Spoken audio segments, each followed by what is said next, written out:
Good morning students, कैसे हैं आप?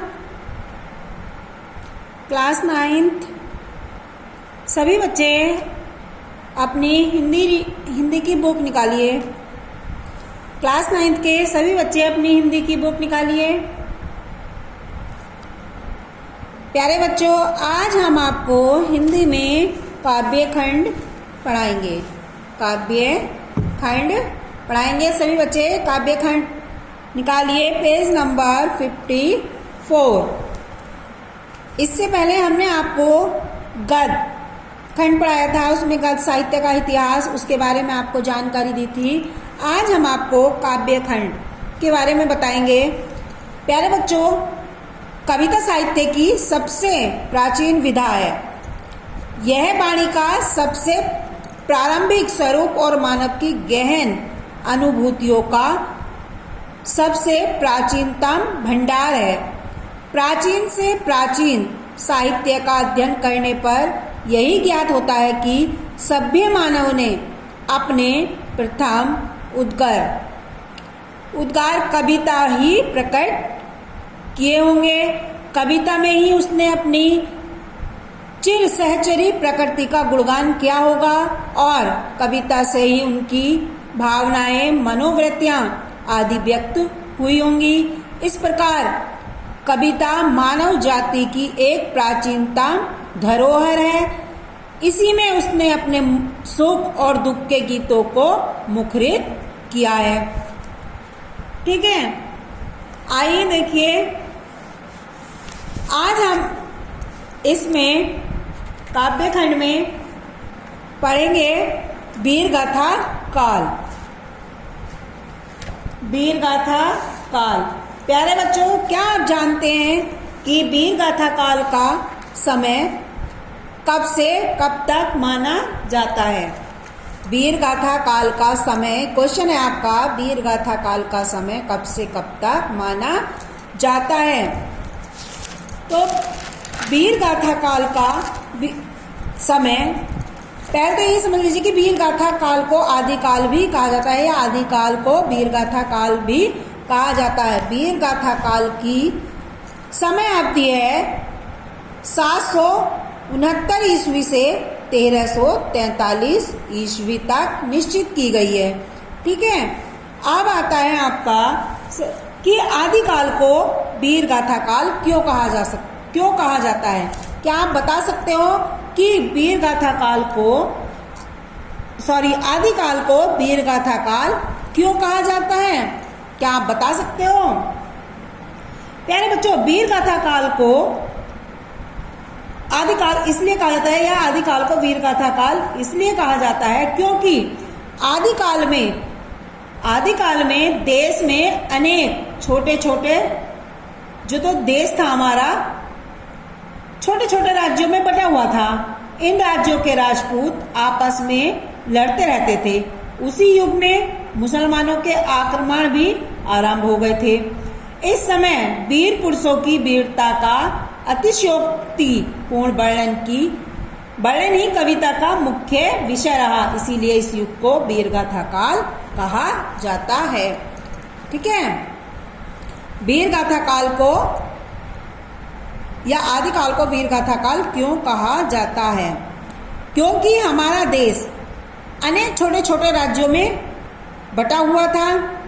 इन राज्यों के जो राजपूत राजा थे, वो आपस में लड़ते रहते थे। उसी युग में मुसलमानों के आक्रमण भी आरंभ हो गए थे। इस समय वीर पुरुषों की वीरता का अतिशयोक्तिपूर्ण वर्णन ही कविता का मुख्य विषय रहा है। इसीलिए इस युग को वीरगाथा काल कहा जाता है। ठीक है ना? अब है आपका क्वेश्चन आता है कि वीरगाथा काल को चारण काल क्यों कहा जाता है? वीरगाथा काल को चारण काल क्यों कहा जाता है? क्योंकि वीरगाथा काल के जो कवि थे वो चारण या भाट थे। वीरगाथा काल के जो कवि थे चारण या भाट थे, इसीलिए वीरगाथा काल को चारण काल भी कहते हैं। ठीक है, अब आता है क्वेश्चन आपका, वीरगाथा काल के जो प्रथम कवि थे वो कौन थे, उनका क्या नाम था? तो वीरगाथा काल के जो प्रथम कवि थे उनका नाम था चंद्रवर दाई। क्या नाम था उनका? चंद्रवरदाई। ठीक है। आप क्या आप बता सकते हो कि वीर गाथा काल के प्रमुख कवियों के नाम व उनकी रचनाएं? देखिए, वीर गाथा काल के जो कवि थे वो थे दलपति विजय, चंद्रवरदाई, सारंगधर, नल सिंह, जगनिक, नरपति नालय, केदार भट्ट, जगनिक, विद्यापति, शंभु, मधुकार, जो इंदु और अब्दुल रहमान। अब इनकी रचनाएं देखिए। जो दलपति विजय था उन्होंने लिखी है खुमान रासो, चंद्रवरदाई ने लिखी है पृथ्वीराज रासो, सारंगधर ने हमीर रासो, नल सिंह ने विजयपाल रासो। ठीक है। और जगनिक ने लिखी है परमाल रासो, नरपति नालय ने विशलदेव रासो। ठीक है। केदार भट्ट ने जयचंद प्रकाश, जगनिक ने आल्हाखंड, विद्यापति ने पदावली और कीर्ति कला, शंभु ने परम चरेऊ, मधुकर जा मयंक जस चंद्रिका। ठीक है। जो इंदु परम माद प्रकाश और अब्दुल रहमान ने लिखा है संदेश शासक। ये हमारे आदिकाल के मुख्य कवि और उनकी रचनाएं हमने आपको बताई। क्या आप बता सकते हो कि वीरगाथा काल की विशेषताएं क्या हैं? वीरगाथा काल की विशेषताएं क्या हैं? तो वीरगाथा काल की विशेषताएं हैं, फर्स्ट तो है आश्रयदाताओं की प्रशंसा, आश्रयदाताओं की प्रशंसा। सेकंड है आपके सामूहिक राष्ट्रीयता की भावना, सामूहिक राष्ट्रीयता की भावना। थर्ड है युद्धों का सजीव वर्णन, वीर रस के साथ श्रृंगार रस का भी वर्णन इसमें हुआ है, और ऐतिहासिक कथाओं में कल्पना की अधिकता आदि। ये वीरगाथा काल की विशेषताएं हैं। अब आदिकाल के प्रमुख दो कवि कौन से हैं? आदिकाल के प्रमुख दो कवि कौन से? एक तो हैं दलपति विजय, दूसरे हैं चंद्रवरदाई। अब इसके बाद आदिकाल यानी वीरगाथा काल के बाद आता है भक्ति काल। कौन सा काल आता है? भक्ति काल। तो भक्ति काल के बारे में देखिए, भक्ति काल को मध्यकाल भी कहते हैं या मध्यकाल को भक्ति काल भी कहते हैं।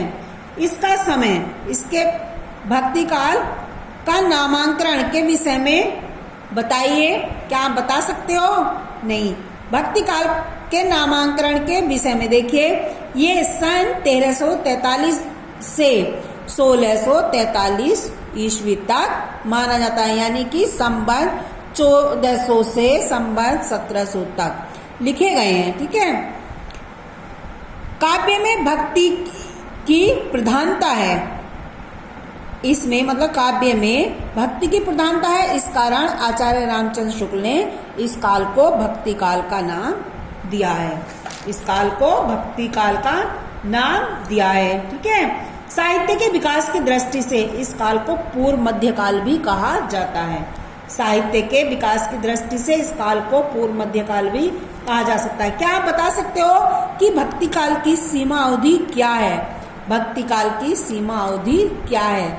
इसका सही आंसर है भक्ति काल की सीमा अवधि सन 1343 ईस्वी से 1643 ईस्वी तक मानी गई है। नेक्स्ट है आपका भक्ति काल की विभिन्न काव्य धाराओं के नाम। क्या आप भक्ति काल की विभिन्न काव्य धाराएं बता सकते हो?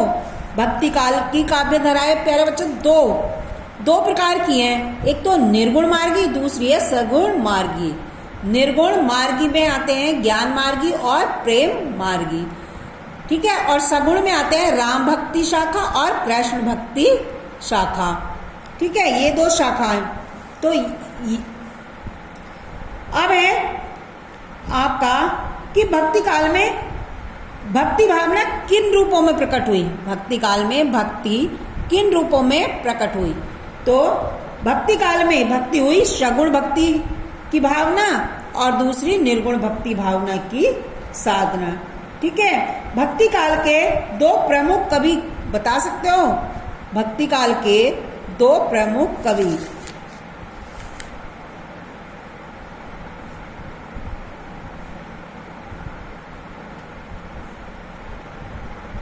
तो भक्ति काल के दो प्रमुख कवि हैं कबीरदास और सूरदास। कबीरदास और दूसरे हैं हमारे सूरदास। ठीक है। अब भक्ति काल की विशेषताएं अथवा प्रवृत्तियां। भक्ति काल की विशेषताएं। विशेषताएं हैं, एक तो इसमें रहस्य की भावना, रहस्य की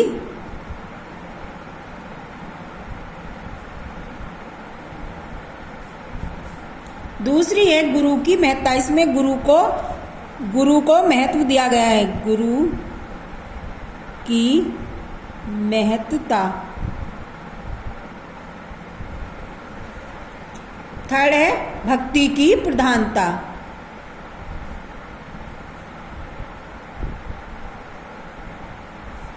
फोर्थ सुधारवादी दृष्टिकोण।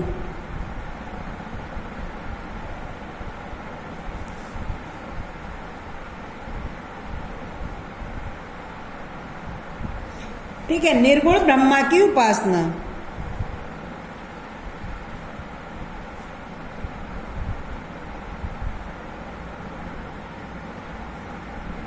उपासना।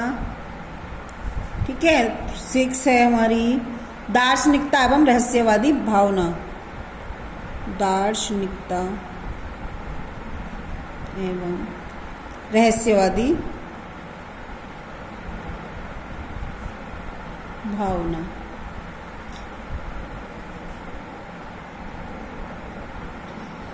अलौकिक प्रेम।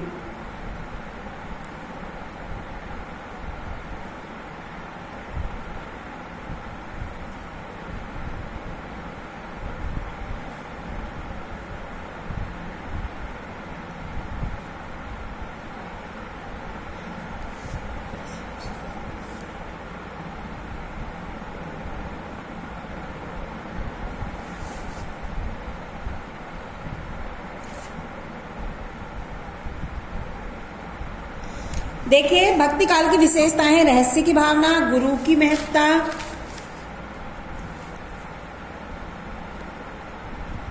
और भक्ति की प्रधानता, सुधारवादी दृष्टिकोण, निर्गुण ब्रह्मा की उपासना पर बल, दार्शनिक एवं रहस्यवादी भावना, अलौकिक प्रेम की व्यंजना, प्रकृति चित्रण, मिश्रित भाषा का प्रयोग और माया की निंदा की गई है। ठीक है। आज के लिए इतना ही। ओके, धन्यवाद बच्चों।